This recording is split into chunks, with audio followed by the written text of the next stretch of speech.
thousands have suddenly appeared in New York City. These new mutants, despite their diverse and sometimes fearsome appearances, including claws, tentacles, and lasers, initially showed peaceful intentions. The city responded by establishing emergency shelters, while the community organized support efforts, including a citywide pizza drive. A confrontation occurs in the city tunnels with an aggressive mutant who attacks without provocation. This encounter reinforces growing concerns about the unexplained behavioral changes in the previously peaceful mutant population. While most new mutants remain peaceful, reports emerge of scattered vandalism incidents. The city establishes food banks across the 5 boroughs to address potential hunger-related issues. However, some mutants become aggressive during food distribution, tipping over delivery trucks and causing chaos. The situation escalates with multiple confrontations throughout the city, requiring intervention to maintain peace. Despite successful containment of these incidents, questions persist about the safety of both humans and mutants in the city. A peaceful march is proposed to demonstrate positive mutant-human relations. Discussions ensue about the potential risks and benefits of such a public demonstration, given the recent incidents of mutant aggression. Tobias Scanlan, a successful tech entrepreneur and CEO of Mac and Drone, introduces plans for a Coexistence Center. This nonprofit initiative aims to promote harmony between humans and mutants, representing a positive step toward integration and collaboration. The situation takes a serious turn when the city implements neighborhood-based curfews in areas with high mutant activity. This restrictive measure affects daily life, including access to schools, and raises concerns about potential discrimination and segregation. The development threatens to undo progress made in human-mutant relations and validates fears about peaceful coexistence. The group discusses being labeled as cute versus intimidating. While tracking 2 individuals named Bebop and Rocksteady, they debate their image as ninja warriors. The pursuit continues as they observe property damage and attempt to prevent further destruction. After losing track of Bebop and Rocksteady, the group decides to take a strategic pause. They discuss alternative activities, including swimming at a coexistence center and working with drones, while waiting for their targets to resurface. News breaks about Bebop and Rocksteady robbing an electronics store in Brooklyn. The group decides to investigate the store for clues. Meanwhile, they receive a request to participate in a community outreach story about mutants giving back to society. The investigation leads to discoveries about personal relationships and communication styles within the group. They encounter street art and discuss appreciation for various art forms, though they remain focused on their primary mission. The group discovers Bebop and Rocksteady's plan involves a concert tour. They find evidence of stolen audio equipment powerful enough to create dangerous sonic booms. The potential for citywide damage becomes apparent, raising concerns about public safety. The confrontation reaches its climax at the concert venue. The group discovers an unexpected performer and realizes the full scope of Bebop and Rocksteady's plan. They attempt to stop the performance before it causes widespread damage. The situation resolves with Bebop and Rocksteady being subdued and transported to safety. They reveal their actions were driven by emotional distress and lack of impulse control rather than malicious intent. The incident concludes with reflection on their behavior and its consequences. A concerning situation develops when someone experiences strange effects after drinking water, feeling out of control and disoriented. This raises suspicions about potential contamination in the city's water supply. It is noted that Ray, who only drinks canned seltzer, remains unaffected by these symptoms. The city has implemented neighborhood curfews as tensions rise between residents and mutants. There are questions about whether mutants' erratic behavior is their fault or potentially caused by water contamination. An incident involving Bebop and Rocksteady at an illegal concert leads to their apology, claiming tap water made them lose control. A plan is formed to investigate the water situation by collecting samples from public pools where mutants have been gathering. A biochemistry graduate student named Sim Modi agrees to analyze the samples using specialized equipment. The team prepares to gather specimens from pool locations.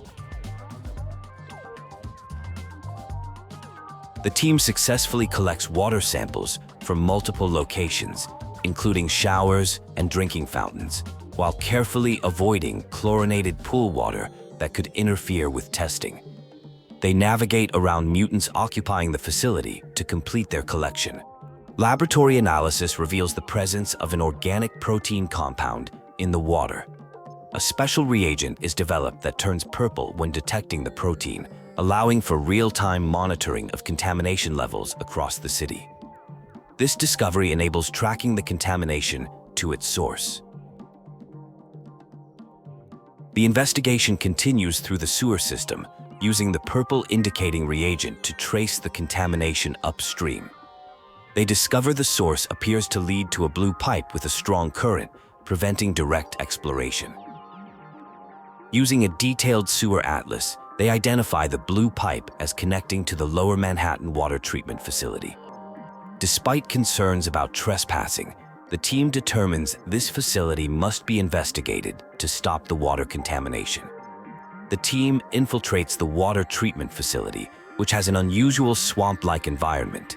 They encounter resistance from Genus, who becomes paranoid and hostile, believing others are threatening tadpoles, though none are present. The situation escalates into a confrontation. A discussion about frogs' ability to absorb proteins through their skin via subcutaneous respiration occurs. This leads to speculation about Ganges potentially being infected through water contact rather than swimming. The situation is deemed serious, requiring immediate intervention at the water treatment facility, despite zero visibility in the water. The group encounters Leatherhead, who is surprisingly watching sewing tutorials. When approached about helping with a Ganges-related rescue plan involving drilling through concrete sewers, Leatherhead agrees to assist, but requires a jackhammer. Due to budget constraints, the group decides to borrow one from a nearby construction site. At the construction site, the team encounters resistance from individuals protecting their shelter. After some negotiation, they successfully acquire the jackhammer. A discussion about vegan fashion and leather goods briefly interrupts the mission, but the focus returns to the task at hand. The drilling operation succeeds in draining the reservoir, making it possible to access the water treatment facility. The team expresses gratitude to Leatherhead for the assistance, noting the increasing difficulty of movement due to enforced curfews and restricted subway access. Upon reaching the facility, they discover Ganges engaged in contaminating the water supply. The situation escalates with the introduction of Kimi Leon, a new mutant with ambitious plans to transform Manhattan into a mutant-controlled society through the use of a mysterious purple powder. A confrontation ensues regarding the ethics of sharing the city between humans and mutants. The team successfully subdues Ganges and restores the water filtration system. A surprising discovery reveals a TC logo on a floating canister, suggesting corporate involvement in the situation. Further investigation reveals the substance was actually a pheromone that affected mutant behavior. Ganges, now recovered, receives tadpoles as a gesture of goodwill and acknowledges finding brotherhood with the team. The situation appears temporarily resolved. Despite resolving the water contamination, the city maintains curfews due to ongoing mutant activity. Testing shows negative results, but the pheromone's effects appear to persist, with mutants continuing to cause disruptions in subway tunnels, suggesting a more complex and ongoing situation. Multiple trains are stopped due to disruptions. The team needs to clear the tracks to prevent further delays. April wants to document the situation firsthand. There is urgency to address the situation quickly without taking time for lengthy preparations. April is live streaming the events to thousands of viewers despite being off-peak hours. The situation involves dealing with mutant creatures larger than rats that are causing transportation disruptions. The team is heading to investigate the affected station. Discussion about test tube experiments and mutations leads to speculation about alternative scenarios. The conversation reveals concerns about scientific experiments and their results, with humorous observations about potential multiple versions of test subjects.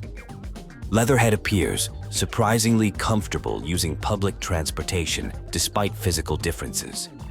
Wearing a leather fedora for disguise, Leatherhead is heading to a scrap sale and offers to help clear the blocked tracks.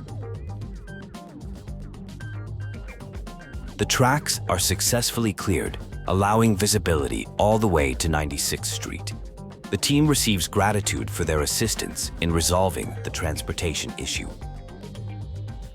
The group displays unusually negative attitudes, suggesting possible influence from external factors.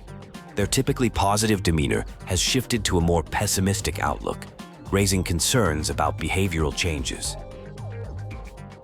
Discovery of purple dust indicates Kimi is using subway ventilation to spread pheromones. The team realizes the urgency of addressing the situation as it poses risks to both surface and underground areas. A plan is developed to create a clean room using positive air pressure by reversing underground ventilation flow. This would prevent pheromone particles from entering protected areas through the subway system. The team implements makeshift protective gear using modified equipment for breathing clean air. They discuss the scientific principle of positive air pressure through practical examples. Technical challenges arise while attempting to reverse airflow at the control panel. The team encounters difficulties with fan settings while trying to avoid attention from nearby threats. Leatherhead is identified in security footage during a hygiene supplies theft. The team decides to investigate the shopping center where the incident occurred to track down their affected friend. After clearing mutant threats in a subway tunnel, the team loses Leatherhead's trail. Discussion turns to developing a cure for the airborne pheromone as a long-term solution. The team formulates a plan to collect samples from areas where their target has been to develop an effective countermeasure. Upon returning to the water treatment plant, they discover severe flooding caused by earlier system modifications. The situation has escalated due to disabled limitations on water flow. A group is searching for a chameleon skin in a location filled with pheromone-affected mews. They notice dark shadows lurking, but continue their search, questioning whether Kami's husk could be invisible. The team eventually locates what appears to be a chameleon skin, resembling a discarded Halloween costume. While heading to the car factory, the team discusses the antidote development timeline with Sai. The initial estimate of 23 years is concerning given the urgent situation in New York. They arrive just in time to encounter Leatherhead, who is collecting car batteries in preparation for societal collapse. The antidote development is now measured in days rather than years, though proper chemistry protocols must still be followed despite the urgency. The team recognizes the delicate balance between safety and the pressing need to counter Kami's plan before the Mez take Manhattan. The team discovers their collective internet search activity has been monitored through the Wi-Fi network, revealing Leatherhead's potential next targets. The search history shows interest in doomsday preparation items and directions to various locations, including an arcade and Coney Island. During a pursuit, Leatherhead escapes onto a train. The team follows but loses her in the tunnel system. Meanwhile, they learn their Wi-Fi security is actually a strategic honeypot to track potential threats, showing sophisticated planning despite apparent vulnerabilities. The The team confronts Leatherhead in a stockpiled bunker filled with supplies and powered by exercise bikes. A battle ensues where they overcome her night vision advantage through clever tactical planning. After subduing Leatherhead, the team learns about her background. Her prepper tendencies stem from childhood trauma when poachers targeted her family, leaving her alone and developing a deep-seated need to collect and prepare for future catastrophes. They decide to take her back to the sewers for recovery from the pheromone effects. A discussion about an impending crisis involving Mewes and a plan to prevent a cataclysm is underway. There is concern about a potential crackdown, but the team is committed to working together to stop Kami's plan, viewing it as the ultimate preparedness measure. The team discovers they can track a missing member, Bobop, through his fitness band GPS tracker. Despite initial skepticism about Bobop wearing fitness technology, this provides a way to locate and potentially rescue him from his current situation. The team finds success in their rescue efforts, but remains cautious about dealing with R, who was exposed to an advanced form of the pheromone. They locate Bebop, who has been restrained and is eager to escape before Wingnut returns from hunting. Additional team members have gone missing, including Dad, Mondo, and Ray. The group realizes they need to track Wingnut herself rather than just the victims. They discover Wingnut has been displaying maternal behavior, leading to a plan to lure her using a decoy baby bat. The team creates a convincing decoy baby bat called the Bat Crow to lure Wingnut. The plan succeeds in attracting Wingnut, who shows nurturing behavior toward the decoy. They manage to plant a tracking device on her while she's distracted. The Omega Pheromone proves to be extremely dangerous, turning infected individuals feral by suppressing their normal consciousness and amplifying animalistic behavior. The team worries about whether the personality and memories of those affected can be recovered. The research team requires specific equipment to restart their work, including extreme heat beakers, lipid nanoparticles, and a vapor liquid separator. They plan to acquire some items from TCI and search for other equipment in an abandoned laboratory in Staten Island. A search operation is underway in what appears to be a tense situation. The atmosphere is described through various metaphors, including references to heat and crowded subway cars, indicating an intensifying scenario. There are signs of stress and urgency in the search. A confrontation occurs with unusually well-equipped opponents wearing specialized helmets with TC logo. These adversaries demonstrate enhanced combat abilities and discipline compared to standard opponents. The helmets appear to utilize augmented reality technology to identify vulnerabilities. Important equipment is acquired, including a vapor liquid separator, and plans are made to obtain additional items like extreme heat beakers and lipid nanoparticles. The equipment could potentially unite different groups, though starting from scratch is necessary due to lost research. A mission to acquire laboratory equipment from TC proceeds at the docks. The operation reveals that some former outsiders now work for TC, possibly due to financial incentives. The team successfully secures the needed extreme heat beakers. Discussion about a potential cure for a pheromone-related issue takes place. The project shows promise for improving human-mutant relations.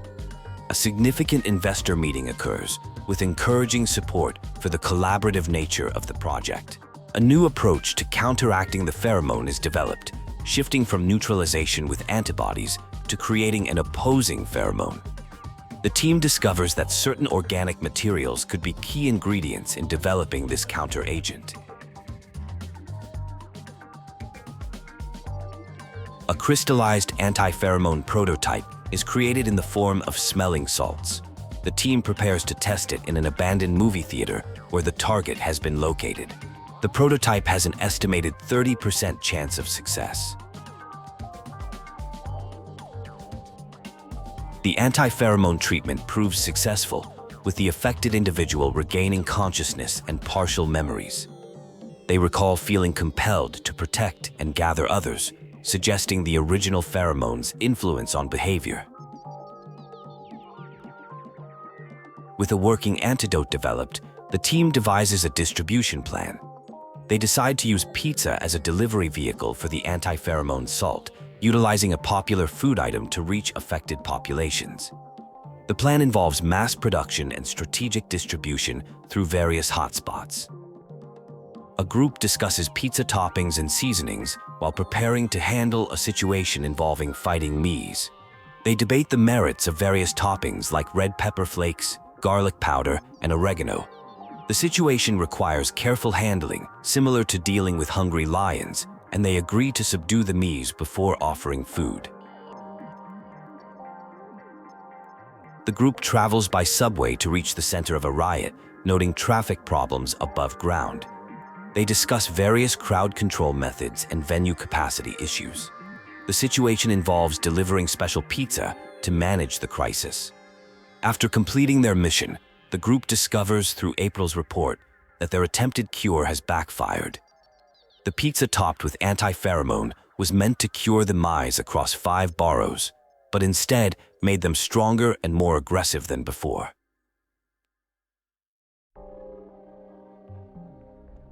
A crisis develops when Mikey, after consuming the enhanced pizza, becomes affected and runs away.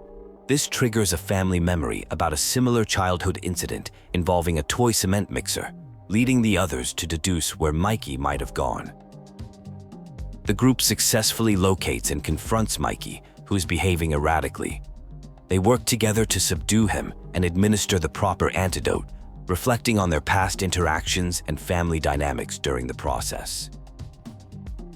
April arrives with news of Kimi's sighting in Lower Manhattan, where she is organizing feral Mewbies. The group realizes Kimi likely sabotaged their original pizza cure, transforming it into something that makes Mewbies more aggressive.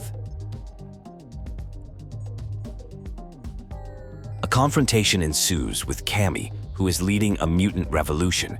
She justifies her actions by claiming to liberate mutants from human control, rejecting the notion of friendship with humans and encouraging chaos. The group learns about TCRI's capturing of mutant encampments and their use of mind control helmets. They formulate a plan to liberate the captured mutants and prevent TCRI from expanding their control, deciding to approach through abandoned subway tunnels to maintain the element of surprise. During an intense confrontation, a group encounters hostile forces wearing visors at a camp. The security guards appear to have peculiar preferences, particularly for vanilla-flavored beverages. The situation becomes increasingly dangerous as they find themselves surrounded by these visor-wearing adversaries. Kimi arrives at a crucial moment, revealing an unusual dynamic where the hostile forces seem to recognize her as an ally. She offers to distract and handle one group, while the others focus on dealing with reinforcements. The interaction highlights an unexpected alliance forming in the midst of conflict. After successfully neutralizing the visor-controlled enemies and removing their headsets, the group extends an invitation to their base. Despite its unconventional location in a sewage system, they begin forming plans for strategic collaboration. The moment marks a significant shift toward trust and cooperation. Kimi reveals her history with TCRI Labs and her experience in Central Park, which inspired her vision of creating a mutant-exclusive city. She explains her return to the lab as a researcher to develop synthetic pheromones, initially intended for mutant liberation, but ultimately used for control. The group identifies 2 Wi-Fi blimps as the source of TCRI's mind control system. They formulate a plan to install Wi-Fi blockers rather than destroying the blimps to avoid civilian casualties. The team begins preparations to reach and board these airborne targets. While executing their plan on the first blimp, Kimi shares her realization about TCRI's true motives, creating a crisis they alone could solve. The team successfully installs the first Wi-Fi blocker, effectively freeing half the city's controlled population. During the second blimp mission, the team faces a critical situation when the aircraft begins to nosedive. Through quick thinking and technical expertise, they manage to regain control of the vessel and complete their objective, despite TCRI's attempt to crash the blimp. After freeing all controlled mutants, Kimi acknowledges her previous misconceptions about consciousness and control. The team shifts focus to destroying the Pheromone factory, recognizing it as crucial to preventing future mind control attempts. The team reaches the inner sanctum containing the centrifuge responsible for pheromone production. They devise a plan to overload the system through physical means, deciding to destroy the computer network controlling it. The mission culminates in a coordinated effort to dismantle the facility's infrastructure. A centrifuge machine containing pheromone-collecting orbs was discovered spinning at high speed. The orbs regulated the machine's speed. Full orbs signaled slowing down, while empty ones triggered faster spinning to produce more pheromone. A plan emerged to break the glass orbs to remove the speed regulation. The group shared potential plans while working to destroy the centrifuge chambers. As they smashed the final components, the machine reached dangerous speeds. The pheromone began flooding the area, increasing tension and aggression levels among those present. After destroying all the orbs, the drum became extremely unstable. The group began evacuating, though some remained behind. The pheromone levels had reached critical concentrations throughout the facility. As evacuation continued, it was realized that mind-controlled mutants were still inside the facility. Despite the imminent danger of explosion, one member decided to go back in to rescue them, citing immunity to the pheromone effects. The situation escalated as Kimi, having absorbed a massive dose of pheromone, became increasingly aggressive. The group attempted to lure her out using various tactics, including using one member as bait, though this proved dangerous. The pursuit of Kimi continued as she left tracks in the pheromone. The group worked together, using echolocation techniques to track her movements in the darkness. Kimi underwent a rapid evolution, developing armored scales and increased speed as she adapted to counter the group's attacks. Despite sustained efforts, their attacks proved ineffective against her enhanced defenses. The confrontation led to a dramatic conclusion near water, with serious concerns about survival from such a height.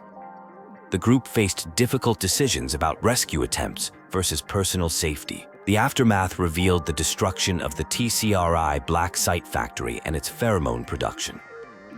While Kimi disappeared into the East River, the city's mutants returned to normal, establishing various community initiatives including gardens, composting programs, and artistic ventures.